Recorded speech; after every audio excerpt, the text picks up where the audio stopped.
जिसको बिना मांगे जो मिले वो उसी में संतुष्ट रहे, और जिसे दूसरों से जलन नहीं होती, जो सुख दुख आदि द्वंद्वों से छूट चुका है, ऐसा सिद्धि और असिद्धि में बराबर रहने वाला कर्मयोगी कर्म करता हुआ भी उनसे नहीं बंधता।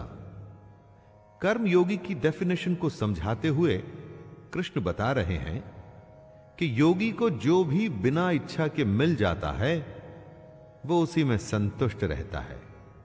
जो किसी से जलन नहीं रखता कि उसके पास मेरे से ज्यादा पैसा या शोहरत या नाम है, जो हार या जीत, सुख और दुख इन सब में एक जैसा महसूस करता है, वही असली कर्मयोगी है। कर्मयोगी अपनी इच्छाओं पर विजय पा अपने लगाव को खत्म करता है। उसे अपनी देह पर भी घमंड नहीं रहता कि मैं इतना ताकतवर या सुंदर हूं। वो अपने मन में ममता या मोह को नहीं आने देता। ऐसे योगियों के मन में सिर्फ परमात्मा का ज्ञान होता है। उसी ज्ञान पे चलते हुए ये अपना कर्म यज्ञ की तरह करते हैं, और इतना कठोर नियंत्रण होने की वजह से ही ये लोग मोक्ष को समझ उसको प्राप्त करते हैं। ऐसा करना आसान नहीं होता दोस्तों, लेकिन ऐसा भी नहीं कि यह असंभव है।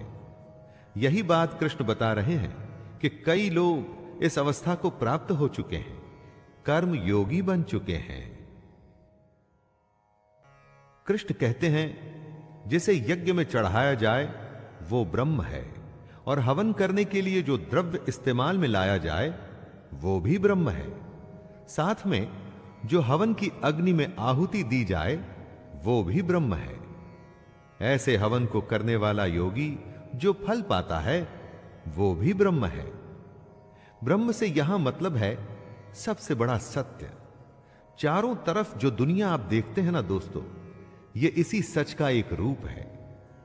अपनी हर रोज की जिंदगी में ऐसी गूढ़ बातें कई बार मुश्किल लगती हैं। ऐसा लगता है कि किसके लिए, किसके पास टाइम है, लेकिन इसका अर्थ यह नहीं कि इससे सच बदल जाता है। कृष्ण की इन बातों से ब्रह्म को समझने की कोशिश तो करिए दोस्तों। कुछ योगी देवताओं को सब कुछ मान यज्ञ को उनको समर्पित करते हैं।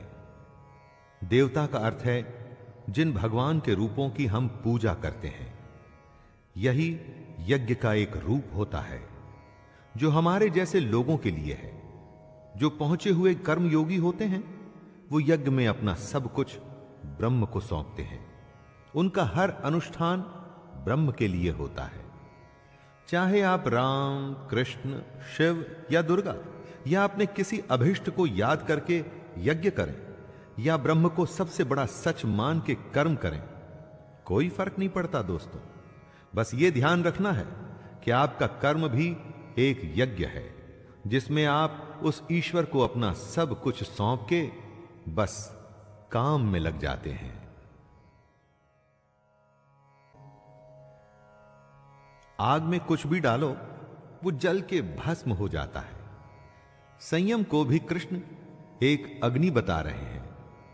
जो योगी होते हैं वो अपने संयम की आग में अपनी इंद्रियों को डालते हैं और उन इंद्रियों को यानी अपनी इच्छाओं को भस्म कर देते हैं, जला देते हैं।